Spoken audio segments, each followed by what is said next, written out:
后来继续要来看是这个阿斯特捷利康 AZ 疫苗，总共有117000剂。台湾为开始自到打第10天，总算有超过1万的医护人员来自咯。也毋过这批疫苗到6月底就要过期啊。 做无了是要安怎办才好咧？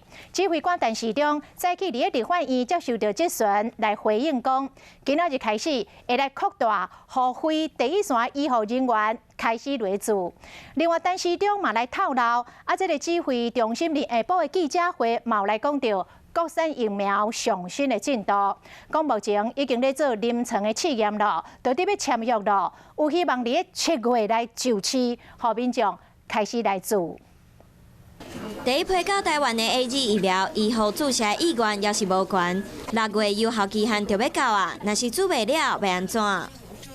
对，我们当然会逐步的来扩大施打。继续扩大予医护注射，但是中讲目前原厂无讲有效期限的消息，安尼 BNT 疫苗签约的进度到倒位？没那么顺利，是这样吗？